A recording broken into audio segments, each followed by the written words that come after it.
Et oui, c'est toujours un réel plaisir de se retrouver avec vous, aimables téléspectateurs, dans le cadre de ce magazine au cœur du sport. Oui, nous sommes au cœur de l'actualité sportive qui est dominée par ce dossier de pédophilie dans les milieux de football. On va en parler, ce sera d'ailleurs le sujet majeur, pour revenir également sur la part des responsabilités. Les responsabilités, oui, on parle soit des victimes ou encore des prédateurs, mais également il y a des responsables dans ce dossier. Quelle est la part de la presse sportive également dans ce dossier? On va évoquer cela également ici sur ce plateau. Nous allons revenir c'est également sur les interclubs de la CAF. Vous le savez, eh bien, tous les 4 clubs de la République démocratique du Congo continuent avec la compétition. On va évoquer ici les chances de chaque club. Pourquoi évoquer l'AS Club de Kinshasa avec ce problème de finances? Il faudra le dire. Le dernier club Motema Pembe, où l'unité pose encore problème, bien que on n'arrive pas à le dire ouvertement. On va aussi revenir quand même avec sur le FC Saint-Éloi Lupopo et le tout-puissant Mazembe Anglebert. On va ici, les téléspectateurs, avec vous et les éminents confrères ici sur ce plateau, aborder aussi la question de je dirais, ce festival africain des Africains, FADAM, qui va être organisé dans la deuxième édition. La deuxième édition sera organisée en République démocratique du Congo, je dirais, mélange de culture et sport pour justement valoriser les arts martiaux et aussi fédérer les nations africaines en ce qui concerne les arts martiaux. On va évoquer tout ceci sur ce plateau avec des éminents confrères. Nous avons Tyson Ndombele, nous avons Charles Massoudi, nous avons également Eddie Kankou et Jean-Marc qui d'ailleurs est de Lubumbashi mais en ce jour ici à Kinshasa, la capitale, a accepté de participer ici sur ce grand plateau de sport que vous suivez régulièrement. Et justement pour, comme aime bien le dire Tyson Ndombele, partager les intelligences ici sur ce plateau pour vous édifier. Et oui, nous avons des téléspectateurs qui nous suivent, notamment Mamie Lugambo, qui nous suit depuis là-bas. Elle est très fidèle. Eh bien, on te dit grand merci à vous et à vous, aimables téléspectateurs, les fidèles de fidèles qui suivent régulièrement. Je dis bonjour à mes invités. Bonjour. Alors, on va commencer ici par la question de FADAM. On va prendre d'abord les arts martiaux pour entrer avec le sport, le football, mais également aussi les interclubs de la CAF. FADAM, certainement que la plupart d'entre nous, c'est la première fois qu'on entend parler de cela, mais c'est déjà une première édition qui existait en dehors de la République démocratique du Congo. Une deuxième édition qui va être organisée ici à Kinshasa, la capitale. On parle de plus de 60 pays qui ont accepté de prendre part à cela pour l'année 2023. C'est quoi FADAM exactement, Tyson Ndombele? Merci beaucoup, madame, d'abord pour l'invitation et je salue tous les aimables téléspectateurs, surtout les fans de ce grand magazine au cœur du sport. Et je salue également le président fondateur de ce festival africain des arts martiaux qui nous suit à partir de sa chambre à l'hôtel du Fleuve, maître Dominique Satenank, les surnommés Bruce Lee africains, l'aigle noir. Je pense que FADAM, comme je viens de l'expliquer, c'est le festival africain des arts martiaux. FADAM, il a 6 ans a suffi à maître Dominique Satenank pour voir qu'est-ce qu'il peut apporter dans le sens positif de son continent noir. C'est un digne fils de ces grands continents. Il est camerounais d'origine, mais il est aujourd'hui c'est fils d'Afrique qui porte plusieurs nationalités d'Afrique parce que sur son dos, il n'y a que le poids de l'Afrique. Maître Dominique FADAM, c'est justement le résumé de l'histoire de la carrière de Maître Dominique Satenank. Maître Dominique est parti de zéro, est parti d'un village au fin fond du Cameroun pour être aujourd'hui au sommet du monde entier. Parce que FADAM, c'est le symbole des grands partenaires au monde. Il y a Jacqueline Chan comme partenaire, il y a Jean-Claude Van Damme comme partenaire, il y a Gérard Depardieu comme partenaire, il y a le père spirituel des temples de Shaolin en Chine comme partenaire, il y a beaucoup de présidents de différents pays comme partenaires, c'est-à-dire, voilà là où Maître Dominique est arrivé. FADAM, c'est ces Jeux olympiques-là que l'Afrique peut-être n'aura pas l'occasion d'organiser. Pour essayer de nous faire un peu les yeux doux, ils nous ont morcelé, ils nous ont donné un petit morceau sur le jeu de la francophonie. Là, l'Afrique a l'occasion d'organiser. Déjà pour la grand-messe du football, la Coupe du Monde, l'Afrique a organisé une seule fois, devant la panoplie des éditions, une seule fois en Afrique du Sud en 2010, et je ne sais pas à quand la deuxième édition en Afrique. Donc, FADAM, c'est juste pour donner l'opportunité aux peuples africains de se montrer à la face du monde, que l'Afrique a aussi ces côtés positifs-là, au-delà de l'image que d'autres continents, de l'image que l'Occident présente de l'Afrique. Ici en Afrique, il n'y a que des guerres, il n'y a que des côtés négatifs, il n'y a que la mauvaise gouvernance, alors qu'en Afrique, il y a des intelligences. Voilà la grande intelligence. Et aussi les arts martiaux. Exactement. Voilà la grande intelligence qui régorge Maître Dominique Satenang. Les arts martiaux, oui, Maître Dominique est parti d'un footballeur où sa famille le voyait déjà être le prochain Roger Mila du Cameroun. Mais après avoir regardé le film de l'Opération Dragon de feu Bruce Lee, c'est par là où l'idée est partie de la pratique des arts martiaux à travers le Kung Fu. Maître Dominique est plusieurs fois champion du monde des Kung Fu. Et après avoir pratiqué cela, il s'est dit, non, à travers la pratique des arts martiaux, que peut-être les gens ont une image négative, il faut véhiculer le message. Le message de la paix, le message de l'unité africaine, le message des valeurs qui régorgent ces grands continents à travers la pratique des arts martiaux. Voilà pourquoi, derrière la pratique des arts martiaux, il y a cet aspect culturel où chaque pays qui reçoit le FADAM, comme la première édition a été organisée au Cameroun de très belle manière, et c'était un moment important, et le président, le premier citoyen camerounais, Paul Biya, avait compris qu'à travers cet événement, ce n'est pas seulement pour vendre l'image de notre fils, mais c'est l'occasion pour montrer à la face du monde c'est quoi l'Afrique, c'est quoi les Cameroun, c'est quoi les diverses cultures qui regorgent Cameroun, parce que le FADAM regorge plus de 5000 athlètes venus de partout au monde et 1000 artistes, dont 500 sont réservés au pays qui accueille l'événement. Donc c'est un grand événement, et coup de chapeau également au chef de l'État pour avoir compris cela rapidement à travers son conseiller spécial, M. Massamba Kinwani, qui avait apporté ces dossiers auprès du chef d'État. Le chef l'a directement décortiqué, il a compris que c'est vraiment important que la RDC s'implique, que la RDC récupère la deuxième édition. Question de vendre les cultures des différentes 26 provinces du pays, pourquoi pas d'une manière générale. Voilà pourquoi lors de la conférence de presse on va regarder justement la conférence de presse qui résume en quelques mots tout ce que vous venez de dire ici, la deuxième organisation de FADAM à Kinshasa.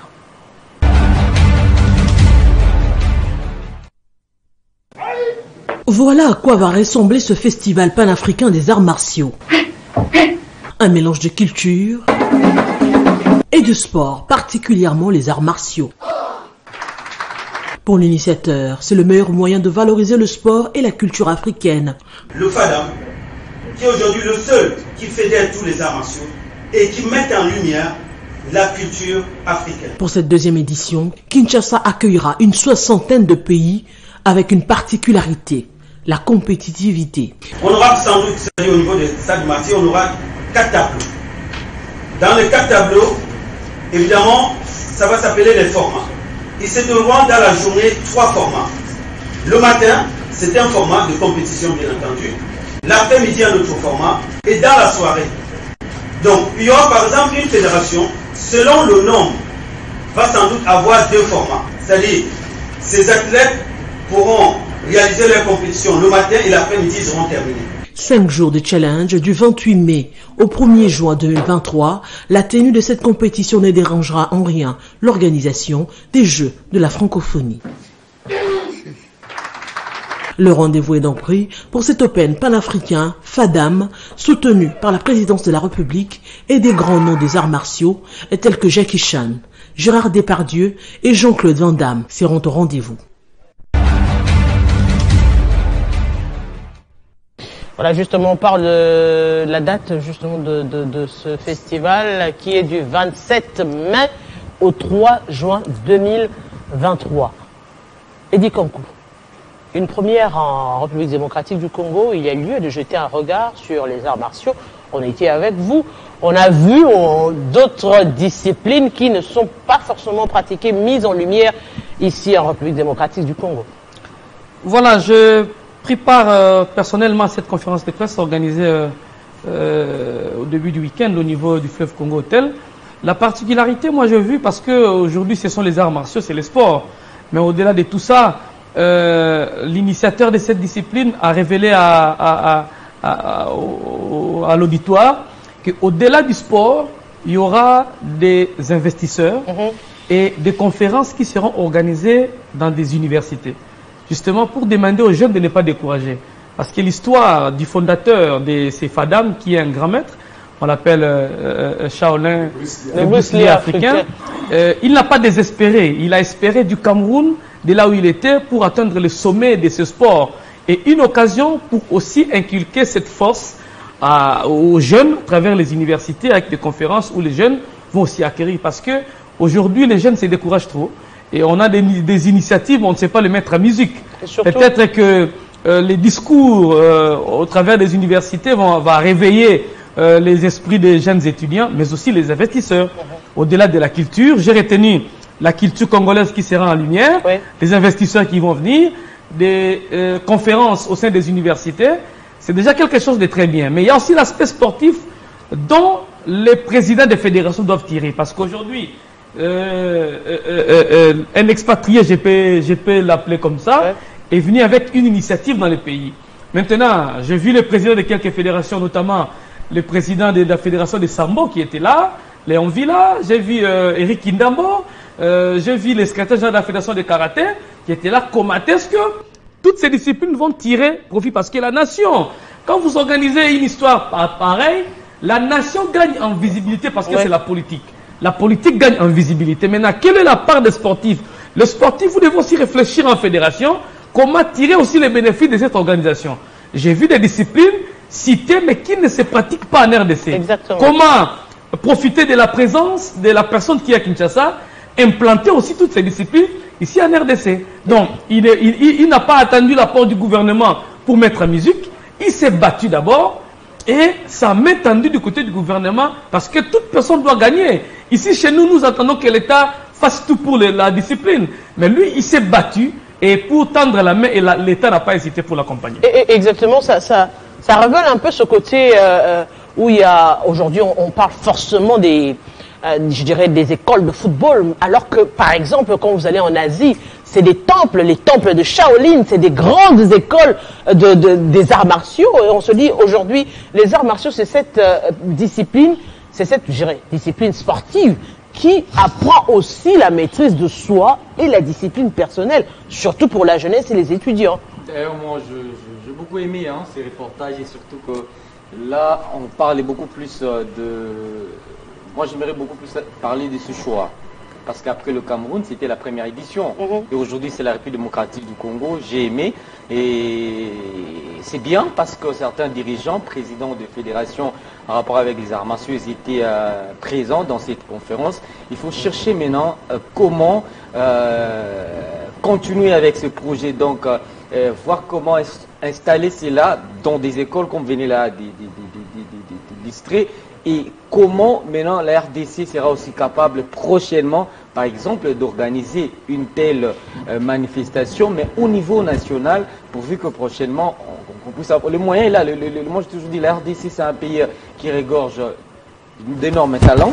Et il faut chercher maintenant des personnes capables aussi de copier. C'est pas aussi mauvais, Arlette, de copier, mais chercher à tout prix de proposer quelque chose de bien, parce que notre pays a été réputé dans ces petits soucis organisationnels, et c'est aussi une bonne occasion pour nous de regarder comment est-ce que notre ami camerounais va le faire avec toute son équipe, et à la prochaine fois qu'on essaie aussi de proposer un projet à la présidence. Il ne faudrait pas que s'il faut, c'est quelqu'un de l'extérieur, non.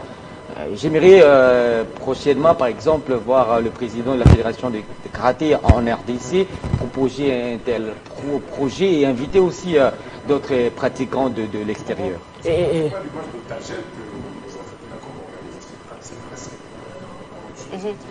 Alors Charles Massoudi, aujourd'hui, on a évoqué justement qu'est-ce que la RDC pourra tirer de positif dans ce festival? Parce que la grande question, c'est ça, organiser, oui, mais après, qu'est-ce que la RDC va tirer sur le plan culturel, sur le plan sportif? Deux aspects qui seront justement abordés au cours de cette compétition, de ce festival. Merci beaucoup Arlette Boutella. Partons déjà de la culture, parce qu'il y aura des stands, 26 stands à l'image de 26 provinces. Donc on s'imagine chaque province a une culture particulière. Ces cultures seront mises en exergue. C'est déjà une façon de vendre ces cultures. Bon, je garde d'abord le côté culturel. Je reviens du côté sportif. Il y a transfert des compétences. Ça, c'est parce que il y aura une formation.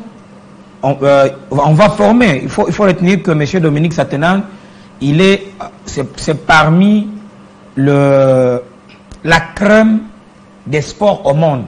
Beaucoup de gouvernements à travers le monde, je commence à parler du gouvernement français, la plupart des programmes de présidents qui passent quand même pas de sport, le concepteur c'est lui. Okay. Donc entre autres, à part la nationalité chinoise et camerounaise, il est aussi français et il est maintes fois conseiller de président de la République en matière sportive. Donc et ça c'est déjà un maître, même dans ce qu'on appelle les Jeux olympiques et pour ça, c'est l'unique d'ailleurs qui est habilité l'unique noir habilité à arbitrer les compétitions traditionnelles chinoises. Voilà.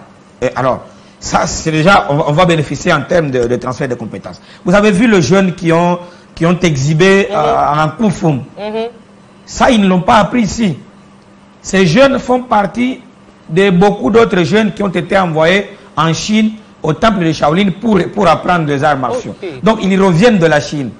Donc, ici, ceux qui vont se distinguer dans le jeune pratiquant. Il y a des formations pour l'extérieur. Voilà, on va les envoyer là-bas. Mais à l'issue de tout ça, oui, ils auront des bourses. Mais à l'issue de tout ça, il y a dans le projet la création d'une académie des arts martiaux ici.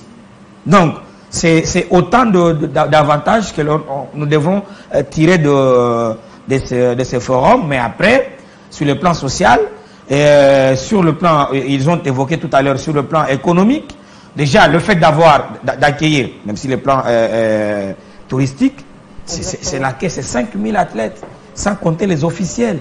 Et c'est 1000 artistes. Donc, on ne compte pas ceux qui vont les accompagner. Mais tout ça, sur le plan économique, culturel et touristique, la RDC aura à gagner. C'est tous les projecteurs qui seront là. Il y a des chaînes étrangères qui sont en train déjà en train de demander, maintenant que l'on est qu'à l'annonce, ils sont en train de demander déjà soit l'exclusivité, le partenariat. Je pense que c'est d'ailleurs l'occasion pour les entrepreneurs de pouvoir saisir la balle au bon, parce qu'après, peut-être que Télé 50 aura besoin d'avoir ce signal-là, pourquoi pas. Est-ce qu'il faut seulement laisser pour ne pas faire. Voilà, donc je pense que nous allons tirer, et surtout qu'il est en train de pour l'avoir suivi, il est en train d'associer aussi le président des fédérations et ceux-là qui ont de l'expérience aussi dans la matière de l'organisation. Il a souligné celui de karaté avec l'organisation d'Itagel, les deux compétitions. C'est quand même c'est presque le même format, même si celui-ci il est un peu plus large que l'Itagel. Bon, nous ne pouvons que souhaiter à la structure et à l'organisation bonne chance. Et qu'il le fasse, ce sera pour la gloire de l'Afrique et de la RDC, parce que c'est chez nous où ça va s'organiser. 2 secondes. Oui, 2 secondes. Parce qu'on devrait passer à d'autres sujets. Au-delà des aspects évoqués ici, au-delà des bénéfices que le pays va avoir après l'organisation, après avoir accueilli FADAM. FADAM aujourd'hui pour nous, madame, c'est une école de formation. Maître Dominique, oui, c'est lui le président fondateur, le patron de l'événement, mais le pays qui accueille l'événement, il met en place une équipe d'organisation au niveau local. Ok. Madame, nous avons travaillé pendant... nous avons travaillé... Oui, l'équipe FADAM, c'est une organisation internationale. Oui. Il y a des Français, des Chinois, il y a beaucoup de nationalités. Oui. Mais au niveau local, il y a déjà une équipe qui est mise en place, coordonnée par Madame Neige Baleka. Moi, je suis le chargé des communications de cette équipe au niveau local. Non, on a compris, il y a également, c'est-à-dire... on a passé des réunions au-delà. Non seulement ça, madame. C'est-à-dire, nous sommes en train de nous faire former avec Maître Dominique. Il nous montre des choses. On fait des heures et des heures de formation. Voilà. Donc, on apprend également beaucoup de choses quand on veut faire un projet pour organiser de tels événements. Comment il faut procéder, il faut aller où. Franchement, c'est une bénédiction pour l'Afrique, également pour le RDC, alors le fait d'accueillir Fadam à RDC. Merci beaucoup. On va ici parler justement de cette question où on a appris déjà que il y avait le président de la fédération qui a été justement interpellé au niveau du parquet général dans cette question de pédophilie, qui devait être entendu, mais également quelques membres de la fédération, pour dire que c'est un dossier sérieux qu'il faudrait prendre avec beaucoup de sérieux, parce que le dossier évolue. Justement, l'on annonçait également qu'il y aurait une deuxième enquête où d'autres noms seront publiés, notamment les membres de la fédération qui seraient concernés également dans ce dossier de pédophilie dans les milieux du football. Aujourd'hui, on revient quand même pour parler justement, au-delà de tout, la grande question c'était, eh bien, si cela existait, pourquoi c'est parti d'un journaliste extérieur? Donc on revient quand même ici pour évoquer comme cette responsabilité qu'on nous incombe à nous. Pourquoi des choses qui se passent chez vous, vous êtes au quotidien avec tous les dirigeants, avec des joueurs, vous les côtoyez, vous êtes pour certains sont des amis, c'est des frères. Mais comment des révélations pareilles sont parties de chez vous? Est-ce que vous avez été complice? Vous le saviez, vous ne voulez pas en parler? Ou bien, carrément, vous n'êtes pas digne de confiance? Eddie Kankou. Bon, merci beaucoup Alat Moutela pour cette question. Moi, je pense que je vais commencer par établir les responsabilités. La presse congolaise a une grande responsabilité parce qu'on risque d'être complice, mais il y a des causes. Quand cette situation est mise sur la place publique, j'ai vu dans le groupe WhatsApp certains confrères de Kinshasa et d'ailleurs reconnaître l'existence de la pratique de plus de 5 ans en République démocratique du Congo. Comment est-ce qu'un journaliste qui est au courant d'une mauvaise pratique qui avilise l'image du football, qui avilise l'image et du pays et du sport en général, du football en particulier, mais le journaliste ne sait pas mettre ça sur la place publique. C'est comme une non-assistance d'une personne en danger. Exactement. Et ce sont des vies qui sont en danger. Je suis parent. J'ai aujourd'hui 4 enfants à ma charge.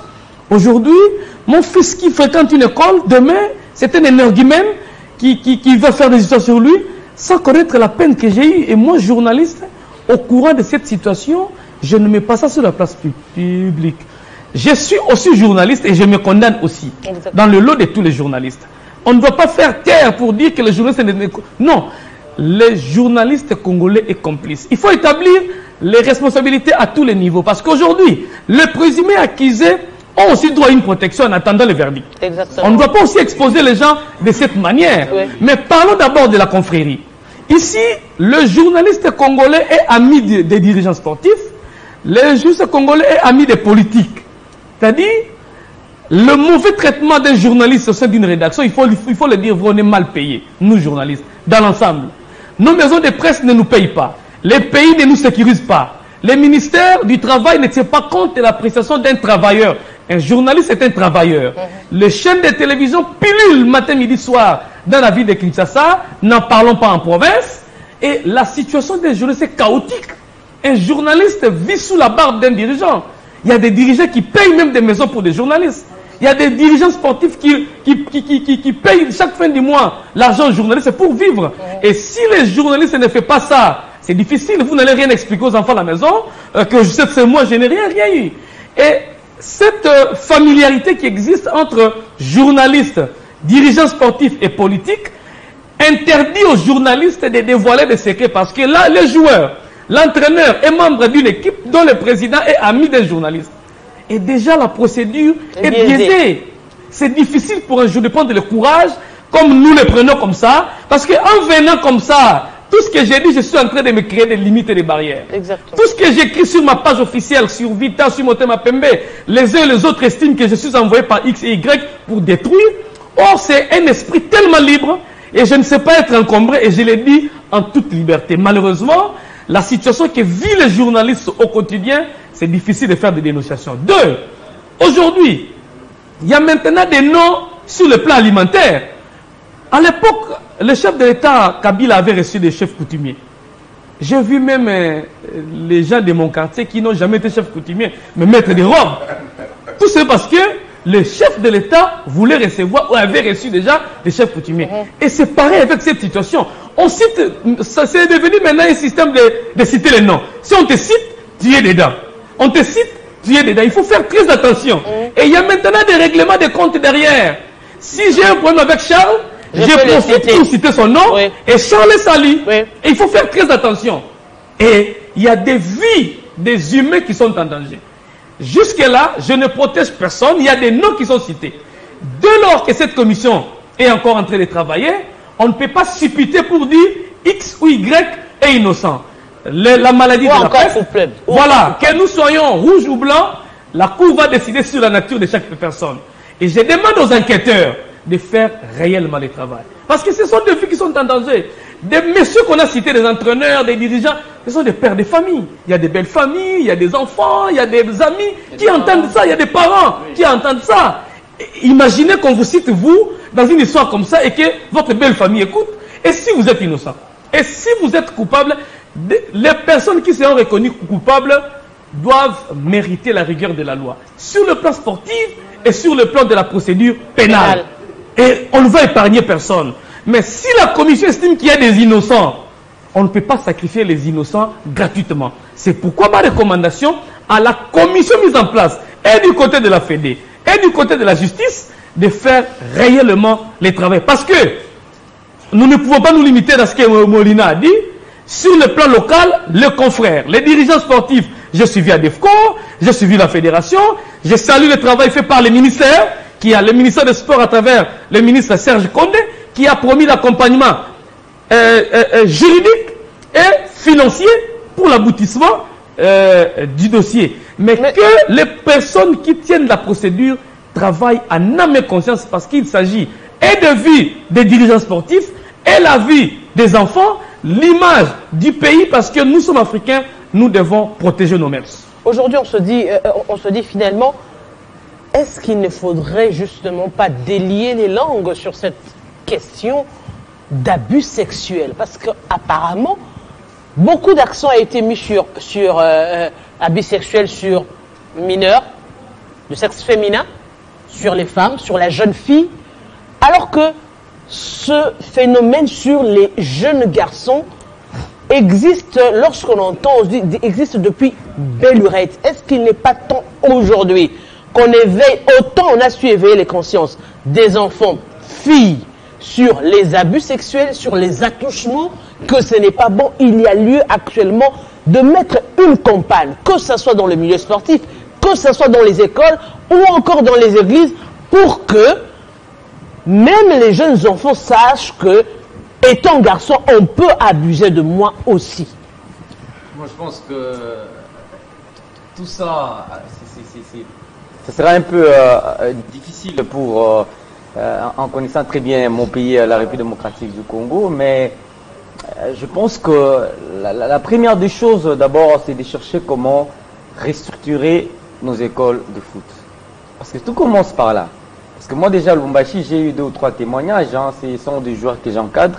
On m'a donné 2 ou 3 révélations d'un entraîneur des renommées en rapport plutôt avec les équipes d'âge. Il est actuellement du côté de la Belgique, que je ne vais pas citer son nom ici.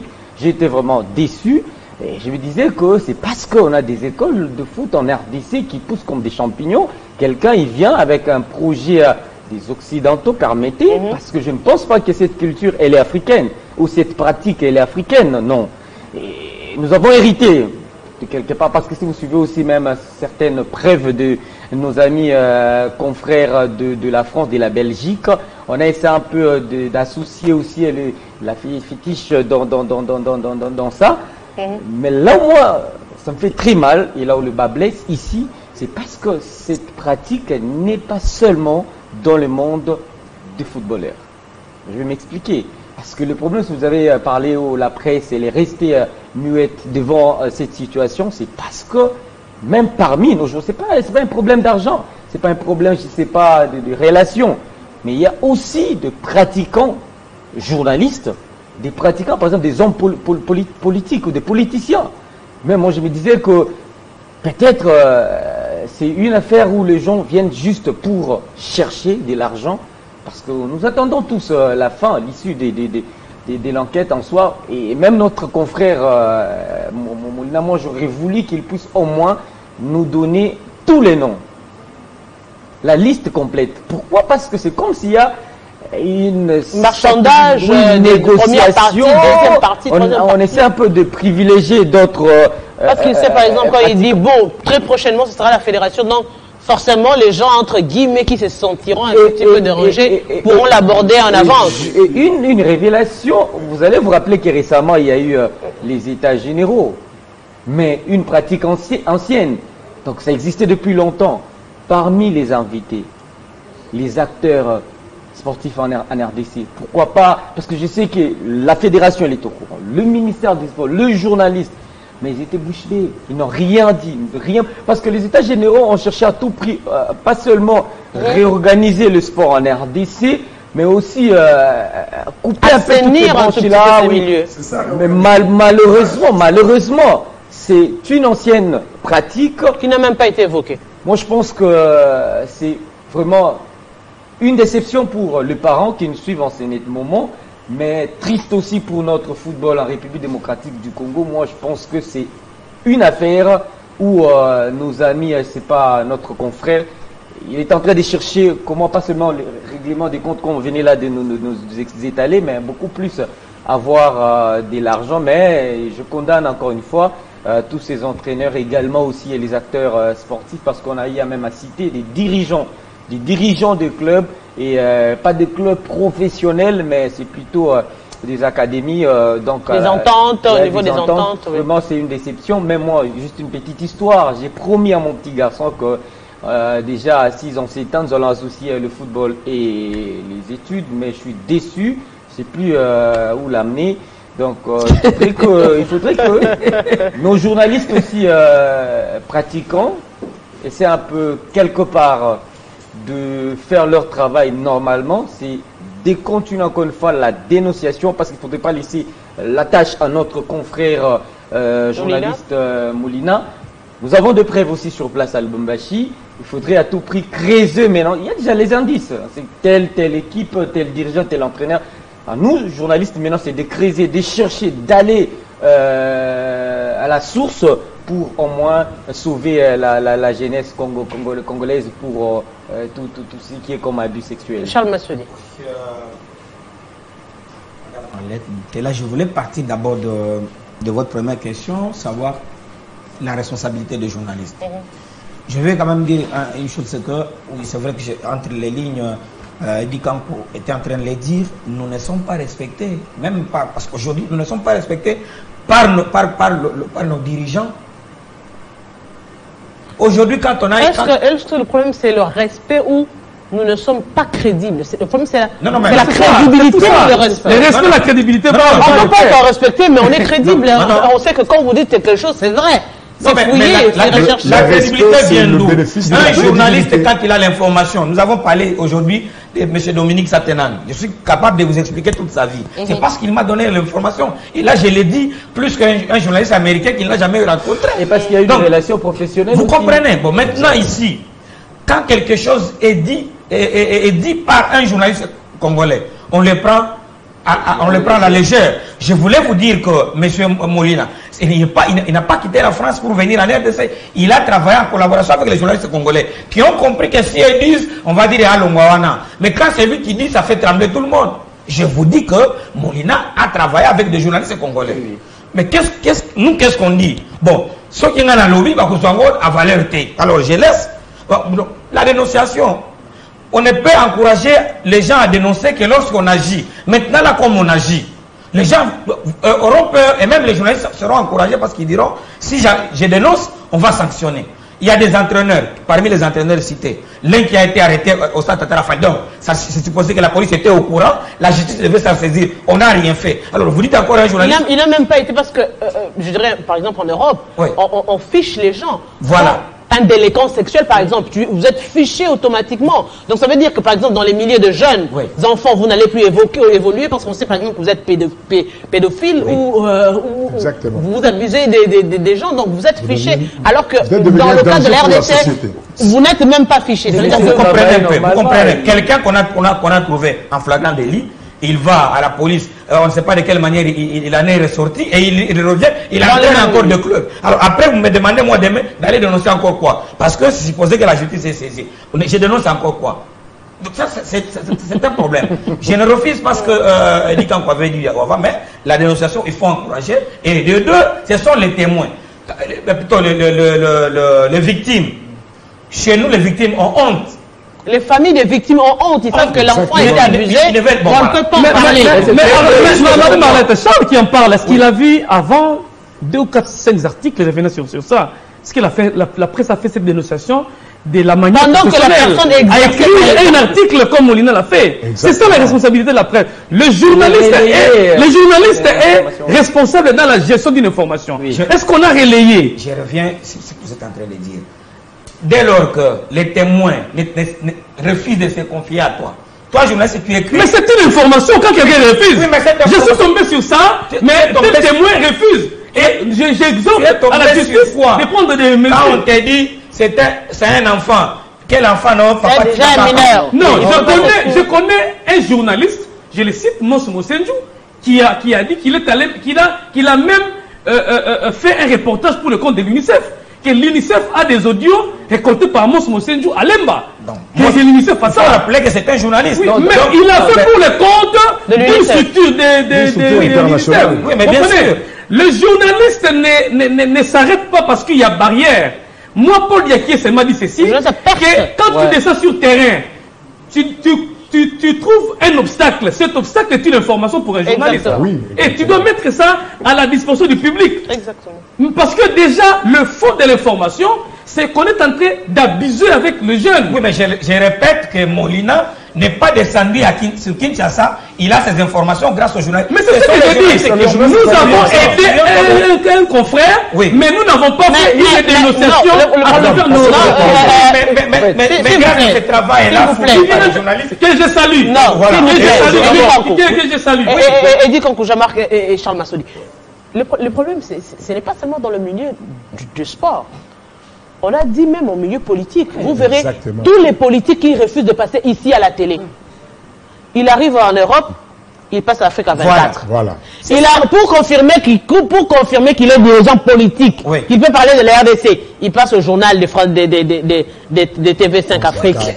Il passe au journal de... Et puis, le comble de tout cela, après être passé par là-bas, il revient au pays, il nous donne cet extrait pour que nous on diffuse ça. Voilà. Comme si les questions qui étaient posées là ne pouvaient pas être posées ici.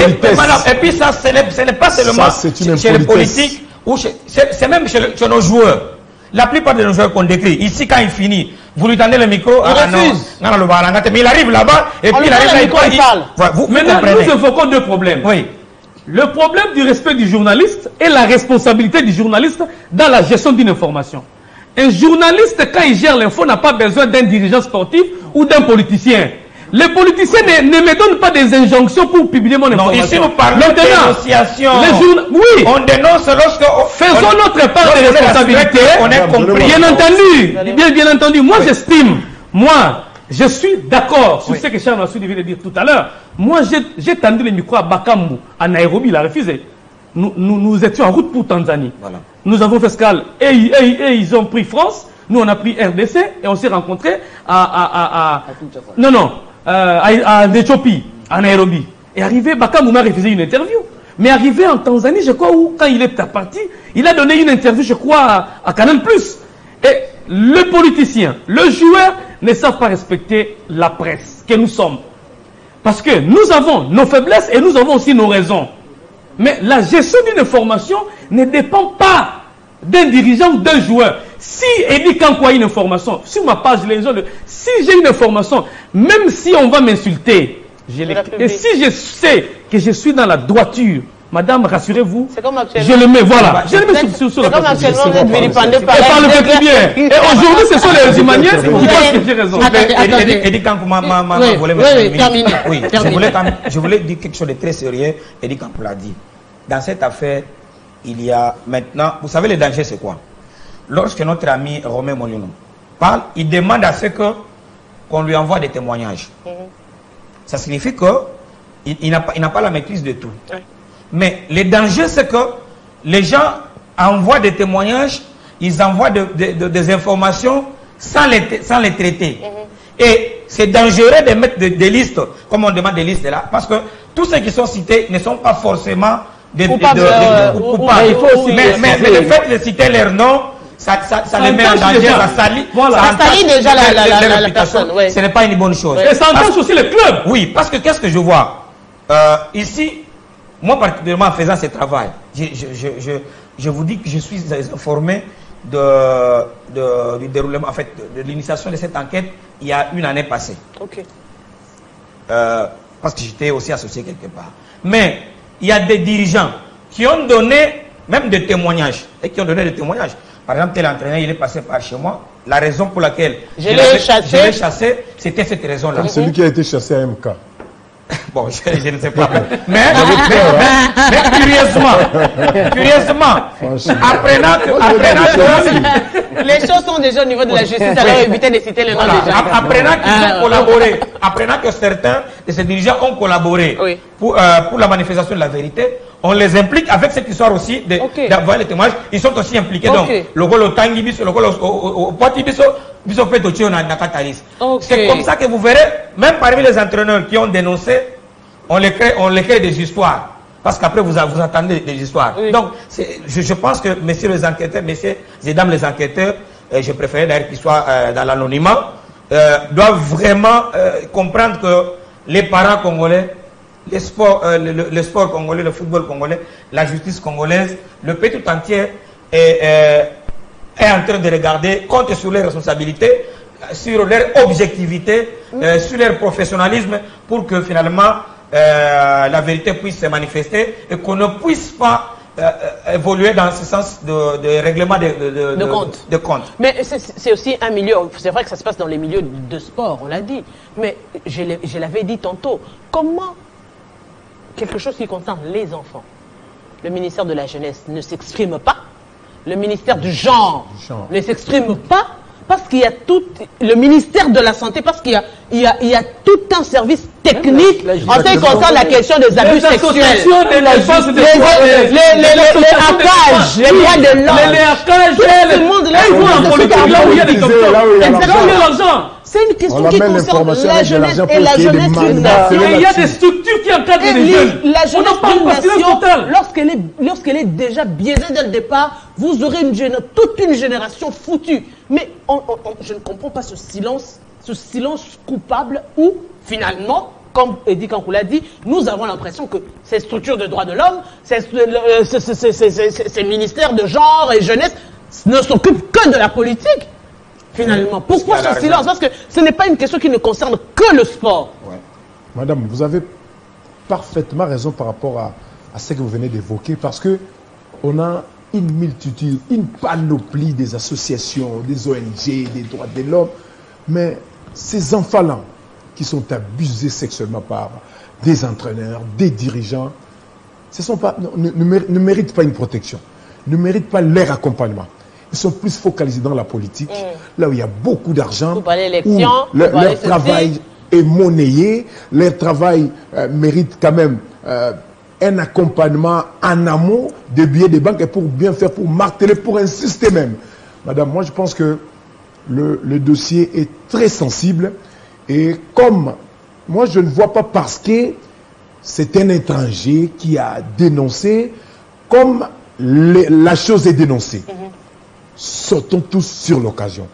Même les journalistes peureux, même ceux qui ont peur de dénoncer parce que s'il n'y a pas suffisamment de preuves matérielles, le dossier peut tourner contre celui qui a dénoncé. Parce qu'il faut ici rappeler que les dossiers sont sensibles. Lorsque vous amenez ce genre de choses à la place publique, vous devriez avoir suffisamment de preuves. Donc, des images, au-delà d'avoir des témoignages de victimes. Les victimes doivent prendre le courage de donner suffisamment de preuves. Au-delà des témoignages des victimes, madame, il faut avoir des preuves. Si un victime arrive auprès de moi en tant que journaliste et me dit non, tu vois, une victime arrive auprès de moi pour me dire que non, il y a un entraîneur qui me propose de faire ça si je dois garantir ma place au sein de cette équipe. Moi, je les conseillerais d'aller encore pour la deuxième fois avec peut-être un téléphone en mode enregistrement pour avoir cela. Parce que ils sont maintenant prudents, ces gens-là. Non, aujourd'hui c'est un peu tard parce que les dossiers déjà à la place publique, tout le monde sera prudent, ils vont mettre de côté ces genres de pratiques. Madame, hier matin, j'étais au téléphone avec mon fils qui est présentement à Lubumbashi. Ça fait 3 jours qu'il est là. Il a que 14 ans, Quares Mandombele, qui est parti pour le centre de tout-puissant Mazembe. Il est parti pour combler ces vides professionnels que Poutouma Bitrésor a laissé au sein de tout-puissant Mazembe. C'est un véritable joueur qui est... Il profite d'avoir Laissez-moi partir. En fait, mon fils est encadré au sein de ce centre de Djan. Au sein de ce centre-là, parmi les encadreurs de ces enfants-là, pour ne pas les traiter des entraîneurs, il y a des petits de confiance, il y a des stagiaires, des entraîneurs qui sont cités aujourd'hui dans cette histoire de pédophilie. En fait, c'est matin, midi, soir que je disais à mon fils, tu vois, tu aimes le football, mais nous sommes dans un pays où il y a beaucoup de choses, même dans un monde, mais parce qu'à l'Occident aussi, il y a aussi ce genre de pratiques. Oui, tu as ce talent-là, mais tu rencontreras également des entraîneurs qui pourront te faire croire que si tu veux que ta place soit garantie ici ou ailleurs, il faut donner ça. Il faut être très prudent parce que le fait de passer dans ces pratiques sur le plan spirituel, tu vas être complètement foutu et sur le plan professionnel, c'est-à-dire que tu vas même oublier le football. Pour toi, ça va influencer ton comportement. Mentalement, tu seras perdu parce que tu auras comme idée, pour que je sois dans 20 clubs, dans Mazembe, il faut que je passe à travers ces pratiques. Il faut faire très attention, madame. Ce n'était pas pour rien. Et j'avais dit ça dans différents forums que mon vieux Djalma Santos Moutoubi m'avait beaucoup conseillé quand j'avais l'intention d'amener le témoignage qui m'avait amené un petit joueur de mon quartier sur ce qu'il a vécu au sein de la Lupopo. J'étais prêt à faire ça. Mais le vieux Djalma m'a dit quoi? Mon fils, tu vois ces genres de pratiques-là, c'est un système installé dans le football congolais, dans les sports, voire même dans plusieurs domaines du pays. Le fait de faire ça aujourd'hui, parce qu'un petit de ton quartier, un joueur t'a dit ça, attention, ça risque de tourner mal.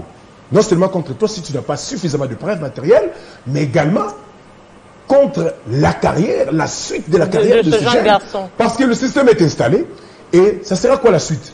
S'il quitte aujourd'hui Lupopo pour aller ailleurs, ça sera compliqué. S'il quitte ici pour aller là-bas, le système est installé, c'est-à-dire dans ces réseaux-là, il y a ces entraîneurs-là, c'est lui qui a été attrapé au stade. D'où il faut briser ce système. D'où il faut briser ce système parce qu'il y va de la carrière. Non seulement de la discipline sportive, de la jeunesse également, du pays, madame. Voilà pourquoi moi j'ai été totalement contre lorsque Charles disait journalistes congolais ne pouvaient plus aller dans le sens de ce travail de dénonciation parce que son travail n'est pas respecté ici au pays. Non. Ce travail concerne tous les pays, tous les secteurs. Nous ne devons pas se limiter seulement au niveau des journalistes sportifs. Madame, j'ai vu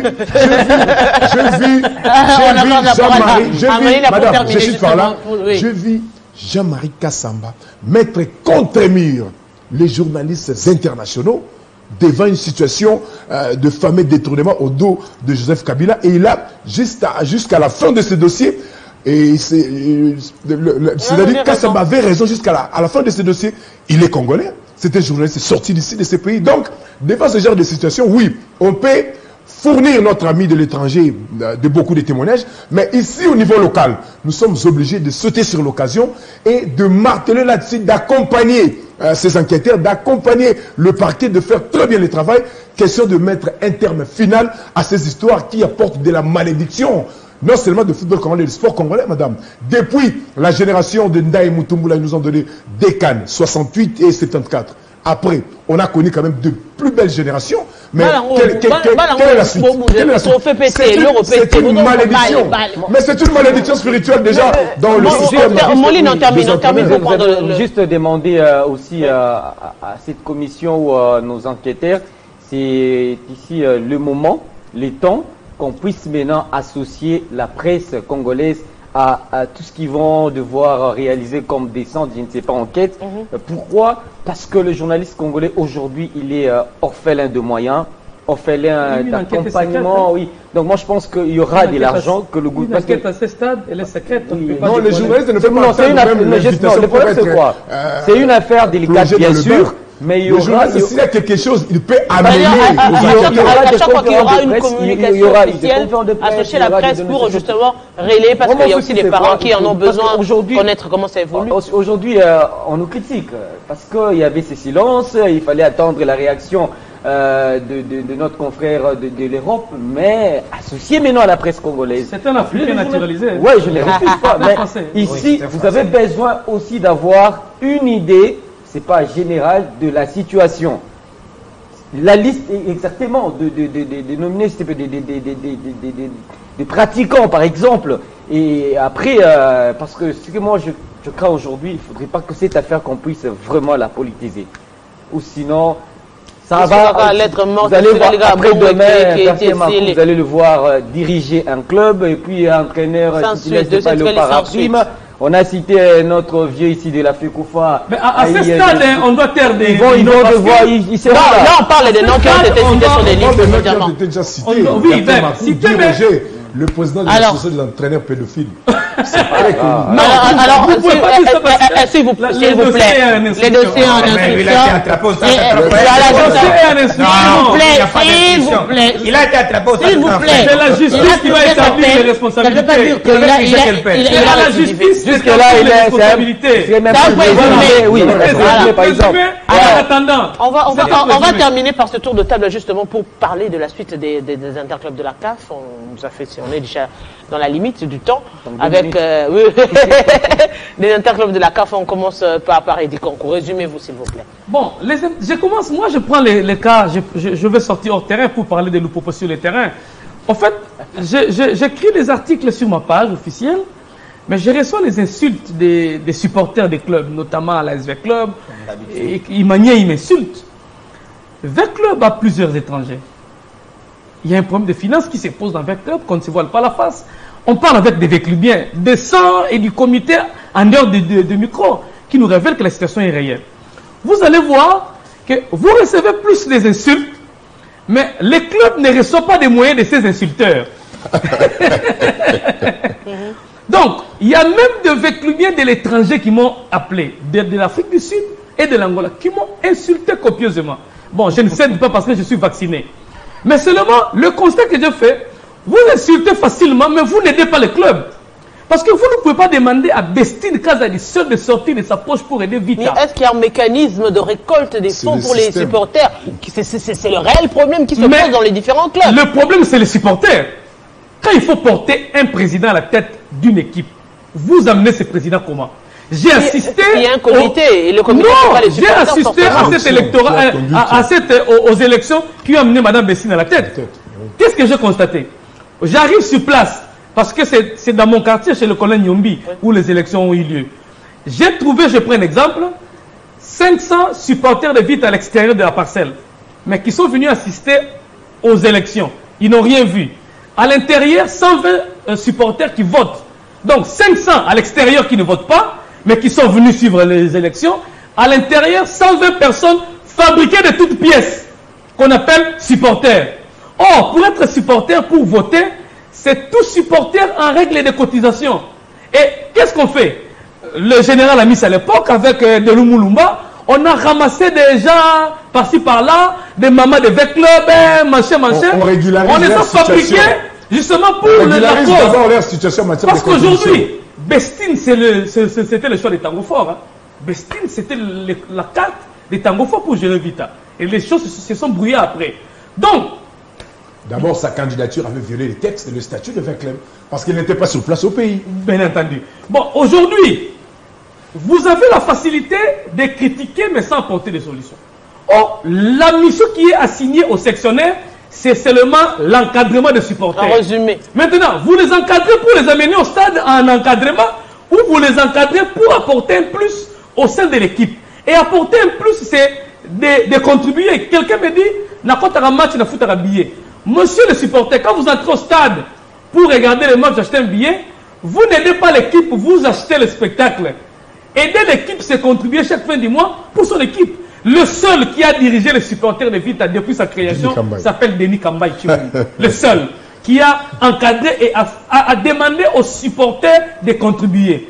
Et c'est là où est sorti le président actuel de la Ligue de foot.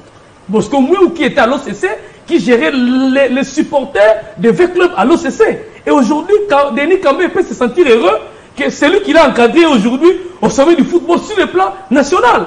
Vous comprenez? Donc, je crois qu'on doit en renverser. Le problème, ce n'est pas Bestine. Le problème, c'est les supporters. Si le Congo a 80 millions, V-Club ne manque pas 5 millions. On peut dire 5 millions, on peut avoir beaucoup d'argent. On peut dire que la même situation, oui. Loupopo. Aujourd'hui, les interclubs, on joue. Loupopo sur terrain n'est pas en train de très convaincre. Heureusement que j'ai écouté l'entraîneur Mouagassouba très expérimenté qui estime que certains joueurs ne sont pas encore sur les terrains. Loupopo sur terrain n'est pas en train de convaincre, mais aussi le projet Kiaboula est flou. Le projet Kiaboula pour Loupopo est flou. On a réhabilité le stade Kibasa Maliba. Le stade Kibasa Maliba n'appartient pas à l'État. C'est un stade de l'État congolais. Par contre, Mazembe, sur un terre qui appartenait aux catholiques, initiateur de l'équipe de Mazembe, on a bâti un stade. Et contrairement à Loupopo qui, si les supporters estiment que le stade Kibasa Maliba... le stade Mazembe n'appartient pas à Mazembe, appartient à Moïse Katou. Non, bon. Non. Je me rappelle